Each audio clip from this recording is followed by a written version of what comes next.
어려운 가운데 예배에 나오신 여러분들을 주님의 이름으로 환영하고 또 축복합니다. 다 같이 일어나셔서 제가 기도함으로 예배 시작합니다. 다 같이 일어나셨겠습니다. 하나님 고맙습니다. 예배 자리까지 왔습니다. 오늘도 일어서서 주님께 헌신하며 주님께 영광을 돌려드립니다. 이 자리에 임하신 주님 영광을 받아 주시옵소서. 예수님 이름으로 기도하옵나이다. 아멘. 28장 찬송하시겠습니다.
앉으셔서 우리가 함께 기도할 내용들, 코로나 바이러스에서부터 고통당하는 가정과 나라와 민족을 위하여, 희수교회를 위하여, 선교사님들을 위하여 우리 조용한 목소리로 기도하겠습니다.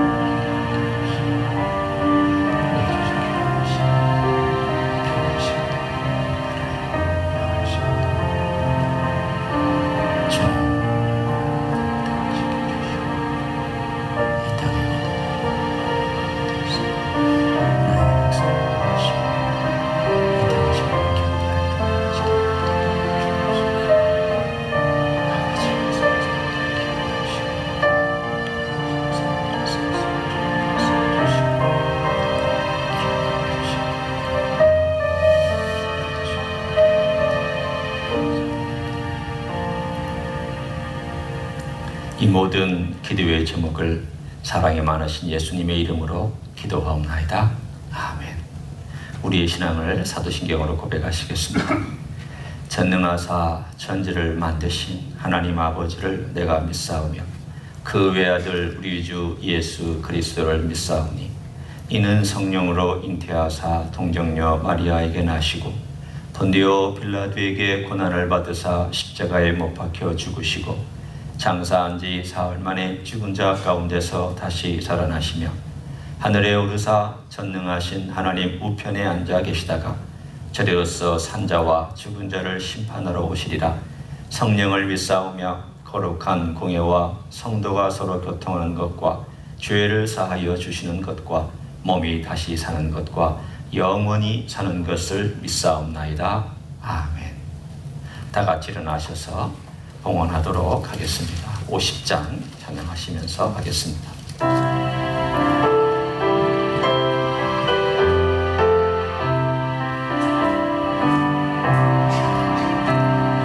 내게 있는 모든 것을 아낌없이 드리네. 사랑하고 의지하며 주만 따라 살리라. 주께 드리네. 주께 드리네. 사랑하는 구주 모두 드리네. 기도하겠습니다. 감사합니다. 하루에도 무슨 일이 일어날지 전혀 예측하지 못하는 세상에서 살아가고 있습니다. 그러나 한 가지 분명한 것, 주님이 우리의 주님이신 것과 우리와 함께 하신다는 것과 주님 영원한 나라에 들어갈 때까지 주님 우리를 지키신다라고 하는 이 분명한 사실 위에 오늘도 예배를 드리며 경배하며 찬양합니다. 이 모든 예물 우리의 헌신을 받아주시기를 원합니다. 세상에 다 흔들려도 흔들리지 아니하시는 주님 위에, 그 반석 위에 우리가 서기를 원합니다. 우리의 가정을 지켜주시고 우리의 자녀들 지켜주시고 식구들 지켜주시고 교회를 지켜주시고 하나님의 백성을 지켜주시기를 원합니다. 오늘도 함께 하심을 감사하며 예수님 이름으로 기도합나이다. 아멘. 앉으시겠습니다.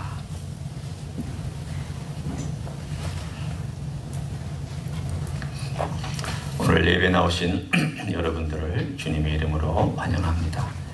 한 가지 안타깝고 갑작스러운 소식 전합니다. 한인숙 전도사님이 어제 갑자기 한국으로 귀국을 할 수밖에 없었습니다. 여러 가지 이미 소식을 또 들으셨겠지만 유학생으로 와서 OPT 비자를 통하여 1년 동안 급여를 받으면서 일할 수 있는 기회를 미국 정부로부터 받았습니다. 그런데 어제가 떠나야 되는 마지막 날이었기 때문에 그것을 금요일 날이라 발견하게 되었습니다. 아마도 변호사가 제일 아마 큰 책임이 있을 거라는 생각이 들고요. 그러나 코로나 바이러스 때문에 또 사무실이 폐쇄되기도 하고 일이 밀리기도 하고 또 이민국도 어느 기간 동안 열지도 않았고 했기 때문에 모든 게 다 혼란스러웠기 때문에 일어나는 일이었습니다. 일단은 들어갔고요. 취업 이민을 통한 그 비자 신청은 계속 진행이 앞으로 될 것입니다. 특별히 여러분의 기도가 많이 필요합니다. 가능한 한 빠른 시일 안에 이것이 전화위복이 되어서 다시 미국에 들어와서 우리와 함께 신앙생활하고 일할 수 있도록 여러분이 기도해 주시기를 바랍니다. 수요 예배는 계속해서 줌으로 드립니다. 지난 시간에 저희가 초청을 하고 나서도 저의 미스컴 때문에 이렇게 소리가 잘 안 들렸다라고 하는 그런 평가를 받았습니다. 한 장소에 여러 셀폰을 켜놓고 하다 보니까 그런 어려움이 있었습니다. 다음에는 저희가 공간이 따로따로 분리되면 그런 어려움은 없을 것이라고 생각합니다. 한국에 있는 한 전도사님도 그렇게 해서 참여를 좀 할 수 있지 않을까 그런 기대도 해봅니다. 계속해서 교회를 위해서 기도해 주시기를 바랍니다. 우리 좀 얼굴을 보시면서 이렇게 오신 분들 자리에서 눈인사라도 좀 해주시기를 바랍니다. 손도 좀 흔들어 주시고 주님의 이름으로 여러분들을 환영하고 축복합니다. 잘 오셨습니다.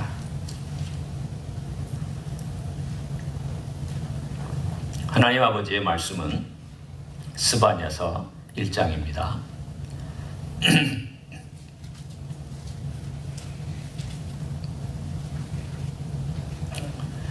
제가 스바냐서 1장 1절서부터 13절까지의 말씀을 읽고 말씀을 나누고 나중에 또 2장 1절부터 3절은 설교 중에 제가 읽도록 하겠습니다. 아몬의 아들 유다 왕 요시아의 시대에 스바냐에게 임한 여호와의 말씀이라. 스바냐는 히스기야의 현손이요 아마리아의 증손이요 그다랴의 손자요 구시의 아들이었더라. 여호와께서 이르시되 내가 땅 위의 모든 것을 진멸하리라. 내가 사람과 짐승을 진멸하고 공중의 새와 바다의 고기와 거치게 하는 것과 악인들을 아울러 진멸할 것이라. 내가 사람을 땅 위에서 멸절하리라. 나 여호와의 말이니라. 내가 유다와 예루살렘의 모든 주민들 위에 손을 펴서 남아있는 바알을 그곳에서 멸절하며 그 마림이란 이름과 및 그 제사장들을 아울러 멸절하며 또 지붕에서 하늘의 뭇별에게 경배하는 자들과 경배하며 여호와께 맹세하면서 말감을 가리켜 맹세하는 자들과 여호와를 배반하고 따르지 아니한 자들과 여호와를 찾지도 아니하며 구하지도 아니한 자들을 멸절하리라. 주 여호와 앞에서 잠잠할지어다. 이는 여호와의 날이 가까웠으므로 여호와께서 희생을 준비하고 그가 청할 자들을 구별하셨습니다. 여호와 희생의 날에 내가 방백들과 왕자들과 이방인의 옷을 입은 자들을 벌할 것이며 그 날에 문턱을 뛰어넘어서 포악과 거짓을 자기 주인의 집에 치운 자들을 내가 벌하리라. 나 여호와가 말하노라. 그날에 어문에서는 부르짖는 소리가 제2구역에서는 울음소리가 작은 산들에서는 무너지는 소리가 일어나리라. 막대수 주민들아 너희는 슬피 울라. 가나안 백성이 다 패망하고 은을 거래하는 자들이 끊어졌습니다. 그때 내가 예루살렘에서 찌꺼기같이 가라앉아서 마음속에 스스로 이르기를 여호와께서는 복도 내리지 아니하시며 화도 내리지 아니하시리라 하는 자들을 등불로 두루 찾아 벌하리니 그들의 재물이 노략되며 그들의 집이 황폐할 것이라. 그들의 집을 건축하나 거기에 살지 못하며 포도원을 가꾸나 그 포도주를 마시지 못하리라. 아멘. 지난 주일날 7월 4일 독립기념일이 지나고 나서 아침에 집에서 쭉 차를 타고 오는데 LA 전체가 그냥 안개가 연기로 자욱했습니다. 아침에 나오신 분들은 다 느끼셨을 겁니다. 나중에 뉴스를 봤더니 이 호흡이 안 좋을 정도로 공기가 아주 나쁘게 오염되었다라고 그렇게 나왔습니다. 작년보다도 훨씬 더, 그 전해보다도 훨씬 더 사람들이 많은 폭죽을 개인적으로 사서 터뜨렸습니다.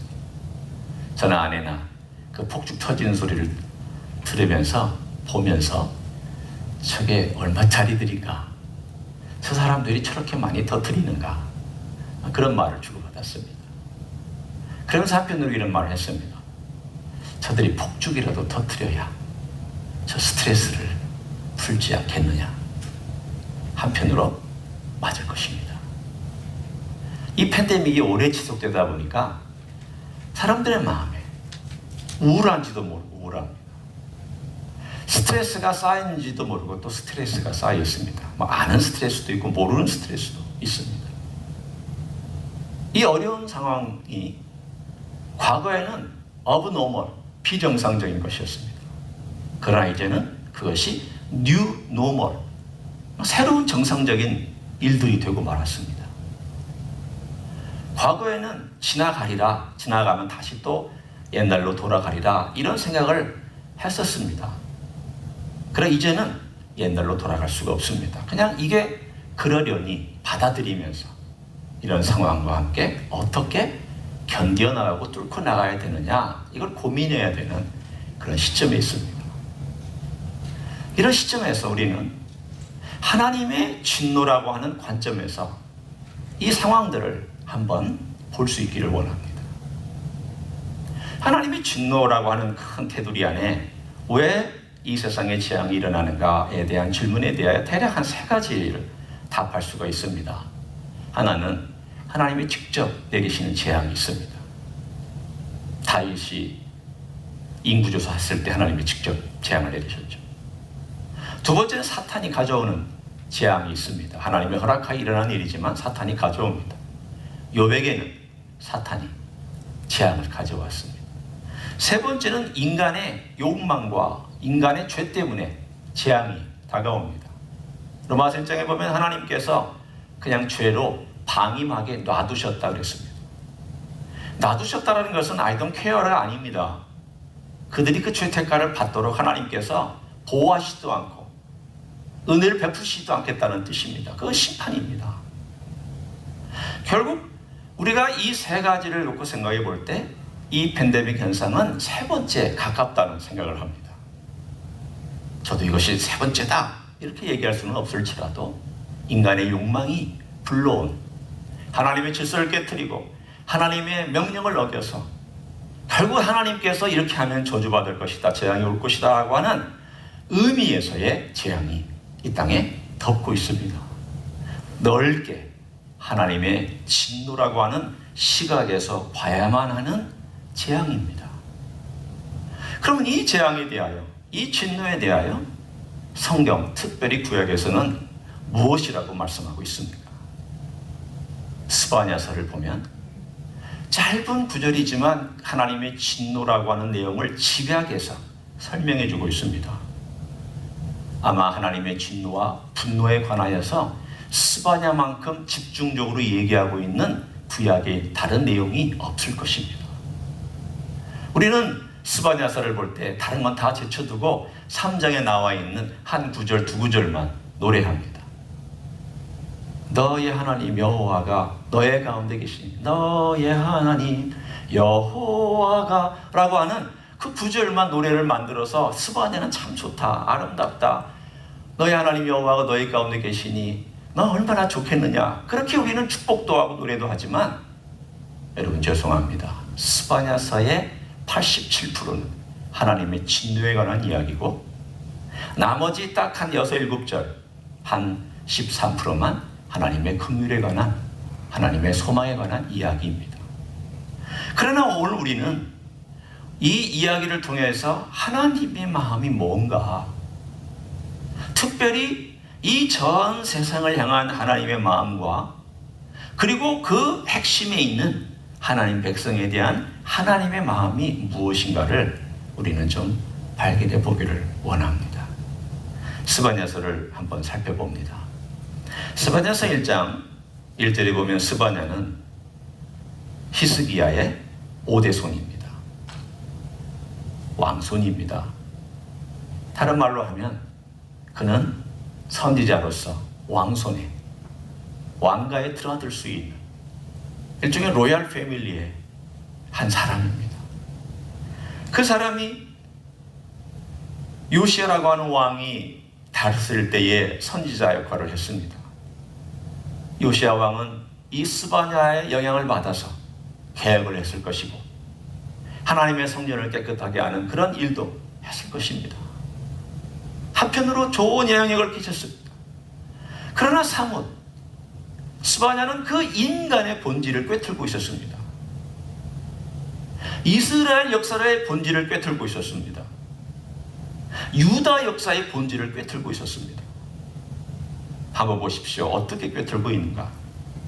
2절과 3절은 하나님께서 온 땅을 진멸할 때가 올 것이다. 그리고 나서 4절부터 쭉 진행되는, 제가 13절까지 읽었지만 사실은 1장 끝까지 진행되는 모든 이야기는 유다라고 하는 한 나라에 대한 집중적인 하나님의 통치, 그분이 어떻게 다루시는가, 이 부분을 다루고 있습니다. 하나님께서 왜 자기 백성을 본문에 보면은 멸절한다는 아주 심한 말씀과 벌하신다라는 말씀과 또는 진멸한다는 이런 강력한 말씀을 사용하고 계시겠습니까? 그것은 하나님께서 사랑을 부은 만큼 그 사랑에 대한 실망과 좌절이 크시기 때문입니다. 여러분이 진노하거나 여러분이 분노할 때, 어떤 화를 낼 때 관심이 없으면 화를 잘 안 냅니다. 내가 사회의 정의 때문에 관심이 있으면 그것이 안 될 때 화가 나고, 내가 자녀에게 사랑을 많이 부었는데 자녀가 내 기대만큼 안 되면, 혹은 반응이 오지 않으면 사실은 화가 납니다. 그것이 앞에서 내는 화든 뒤에서 나는 화는 화가 납니다.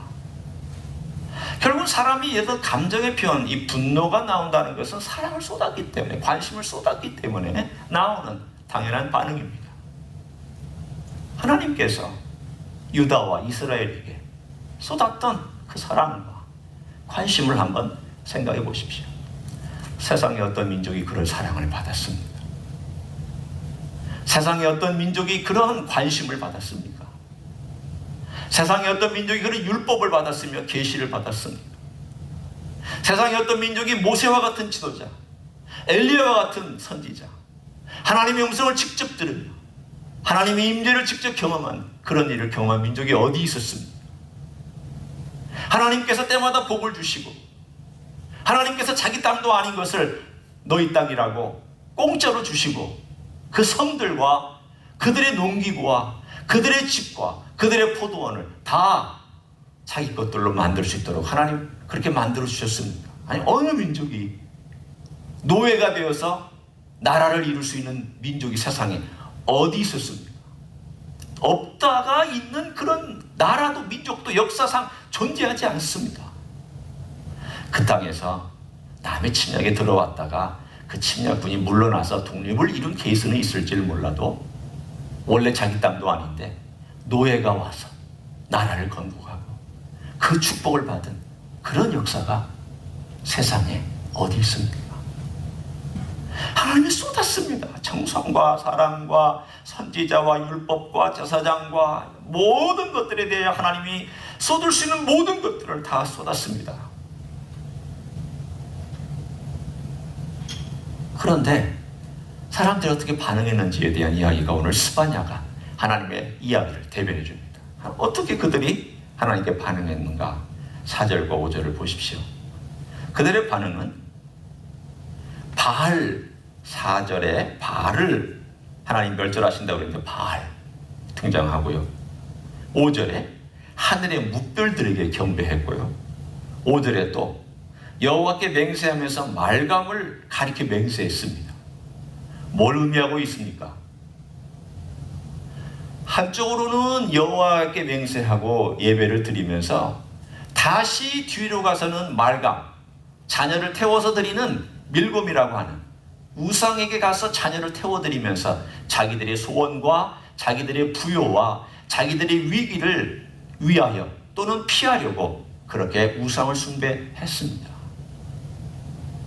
첫 번째 죄악은 우상 숭배의 죄악이었습니다. 두 번째 문제는 오늘 여러 가지 흩어져서 주님께서 7절부터 13절까지 말씀하고 계십니다. 하지만 간단하게 얘기하면 12절에 그들의 삶의 모습과 그들의 내면의 모습을 하나님께서 이렇게 말씀해 주고 계십니다. 그때에 내가 예루살렘에서 찌꺼기같이 가라앉아서 마음속에 스스로 이르기를 여호와께서는 복도 내리지 아니하시며 화도 내리지 아니하시리라 하는 자를 무엇을 의미하고 있습니까? 이것은 하나님께 대하여 전혀 관심이 없는 삶의 모습입니다. 입으로는 하나님을 예배하지만 마음은 하나님께 없습니다. 마치 그런 것과 비슷하죠. 현실은 하나님과 상관이 없고 머리로 생각하는 것은 하나님과 상관이 있습니다. 내가 입술로는 하나님을 예배하지만 결정할 때는 늘 내 이익, 내 돈, 내가 가지고 있는 의지, 이제까지의 삶의 습관, 내 삶에 얻어야 될 것들, 그것들이 내 동기가 되어서 결정하는 것. 그것을 스바냐는 우리의 내면을 얘기하고 있습니다. 어쩌면 똑같은 얘기입니다. 우상 숭배의 또 다른 면은 바로 이런 면일 것입니다. 그 결과 하나님께서는 그들을 어쩔 수 없이 징계를 하셔야만 했습니다. 왜냐하면 인간 참 어리석습니다. 저도 참 그렇게 느낄 때가 많았습니다.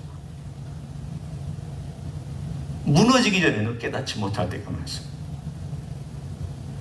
파괴되기 전에는 인간은 교훈을 얻지 못할 때가 많습니다. 다 그런 건 아니지만 하나님이 그렇게 좋은 말씀으로 참 좋은 내용으로 가르쳐 주실 때는 한 귀로 듣고 한 귀로 흘리다가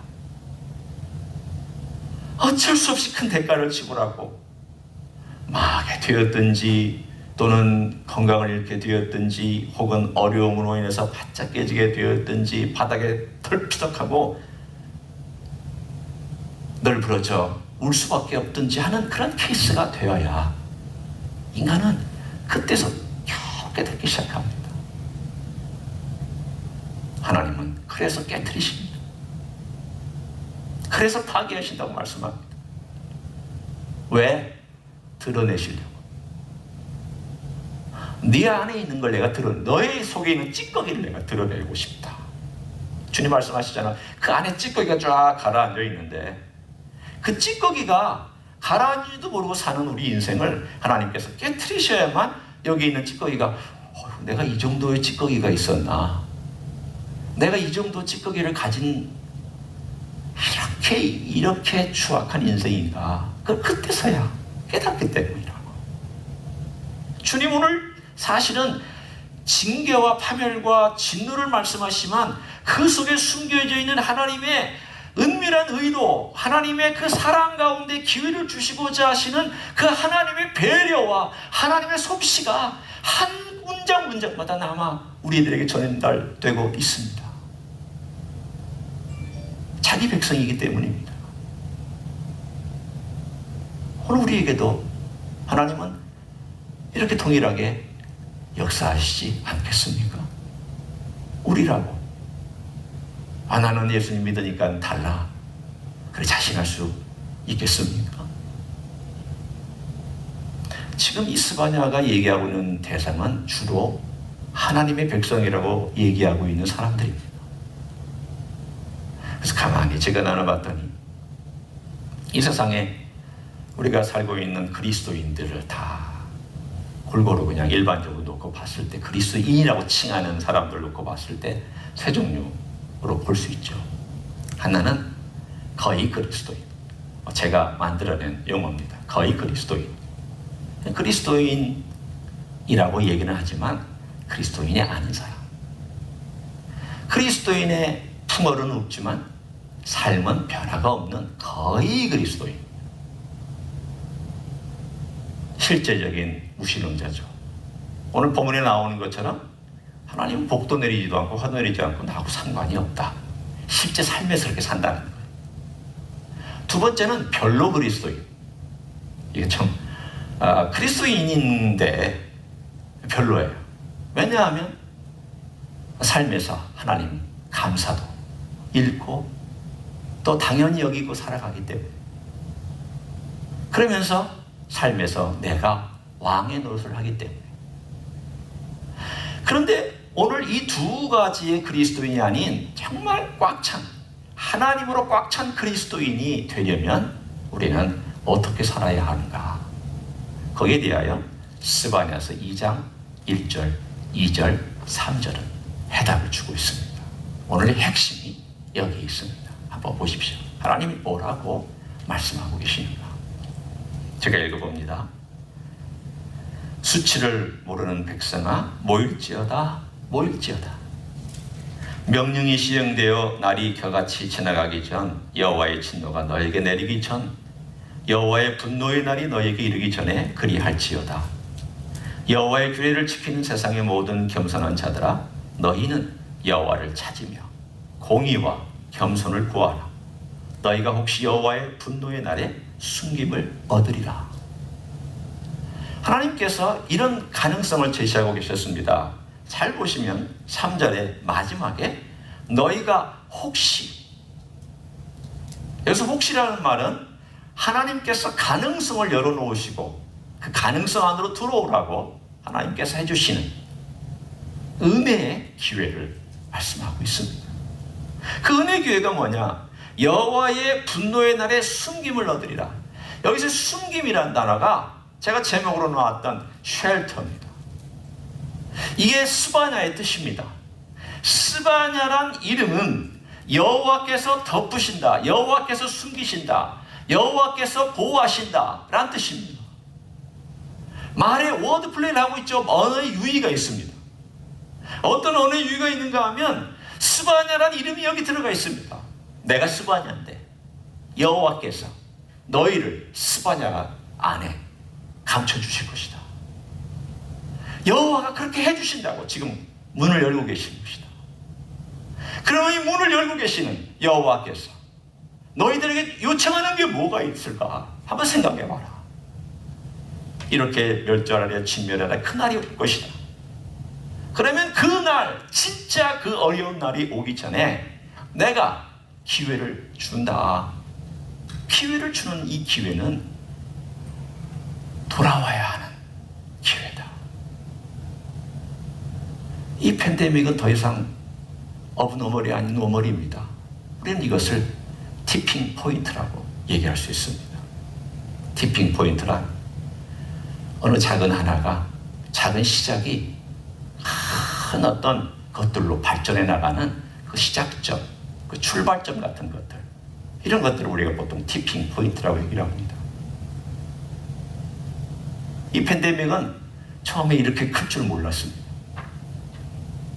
이 시작이 이렇게 될 줄 아무도 예측하지 못했습니다. 그러나 점점점 커지며 이것이 어떻게 불어나고 어떤 일로 발전해 갈지, 이가 관련된 것이 될 수도 있고 또 이거와 더불어 다른 것들이 나타날 수도 있는 일종의 티핑 포인트라고 많은 학자들도 전문가들도 얘기합니다. 이 티핑 포인트는 저는 이렇게 얘기하고 싶습니다. 하나님께서 작은 거지만 재앙도 티핑 포인트일 뿐만 아니라 하나님의 은혜에 관하여서도 티핑 포인트다. 왜냐하면 하나님의 은혜가 이만큼 전 세계적으로 퍼져나가며 기회를 주신 적이 없다. 우리가 얘기하잖아요. 전 세계적으로 이렇게 마스크 쓴 적이 있었느냐고. 무슨 말이지만 전 세계인이 동시에 마스크 쓰고 다니는 일이 인간 역사에 있었느냐 말이죠. 없었습니다. 똑같아. 부자나 가난한 사람, 동양이나 서양이나 동쪽이나 남쪽이나 북쪽이나 어디서나 다 마스크를 쓰고 있습니다. 그러나 동시에 또 동서양이나 어디나 하나님의 은혜 앞에 노출되어 있습니다. 기회입니다. 혹시 여기 나와요. 혹시 여호와의 분노의 날에 숨김을 얻으리라. 쉘터, 하나님의 쉴드. 여러분이 지금 쓰고 있는 이 마스크, 이 쉴드가 하나님께서 쉴드가 되어주시고 하나님께서 쉘터가 되어주셔서 하나님이 보호하고 하나님이 역사하고 하나님께서 은혜를 주시는 그런 기회의 티핑 포인트가 열리고 있습니다. 이 열리는 이 기회를 놓치면 어떻게 될까요? 저는 두렵습니다. 한편으로는 두려운 마음이 있습니다. 그래서 요즘 제가 자녀를 위해서 기도할 때마다 참 한편으로 안타깝기도 하고 또 한편으로는 하나님의 은혜를 구하는 간절함이 있습니다. 오늘 주님께서 주신 말씀이 그거잖아요. 모여라. 이 말은 내게 와라. 그 뜻입니다. 여호와를 찾으라. 그것은 네가 구주라고 고백하는 너의 주인 예수 그리스도 앞에 와서 찾아라. 간절한 마음으로 찾아라. 세 번째, 공의와 겸손을 구하라. 삶의 변화를 추구해라. 진짜 그리스도인답게 이제 변화를 달라고 구해라. 과거처럼 살지 말라. 과거는 다 지나갔고 이제는 과거도 오지 않는다. 하나님이 주신 이 놀라운 기회가 우리에게 인생의 길과 영원의 길을 열어주는 놀라운 티핑 포인트가 여러분과 주임제 예수교회에 넘치기를 예수님의 이름으로 간절히 축원합니다. 기도하겠습니다. 주님 감사합니다. 어려운 때에 어려운 시간에 갑자기 많은 것들이 확 하고 우리의 삶에 달려 들어왔습니다. 이제 새로운 노멀처럼 받아들이며 살아가야 하는 때가 되었습니다. 하나님의 진노의 큰 시각으로 이 모든 것을 바라보며 그러나 그 속에서도 하나님의 은혜는 역사하고 하나님의 긍휼은 역사하고 하나님의 기회가 열려져 있음을 믿습니다. 그 기회에 우리 하나님 아버지 앞에서 우리의 찌꺼기를 발견하고 주님께 와서 십자가에서 용서받고 십자가에서 해결하고 그리고 변화받은 삶을, 변화를 또한 추구하는 삶을 살아갈 수 있도록 사랑하는 성도님들 축복하여 주시옵소서. 이제는 우리 구주 예수 그리스도의 은혜와 하나님 아버지의 극진하신 사랑과 성령 하나님 교통하심의 역사가 어려운 때를 지나고 이것이 이제는 우리의 삶의 일부가 된 어려운 상황 속에서도 예수 그리스도를 찾고 구하며 주님께 나오기를 부지런히 또 열심히 나와서 우리 주님께서 주시는 그 놀라운 성령님의 변화, 인격의 변화, 찌꺼기가 베려지는 변화, 그래서 주님을 닮아가는 변화를, 그런 삶을 살아가기를 소원하는 가정에서 예배드리는 종들 위에와 이 자리에 참여한 종들 위에와 주임지 히스교회 위에와 이민교회들과 한국교회들과 선교사님들 위에 이제로부터 영원히 함께 하실지어다. 아멘.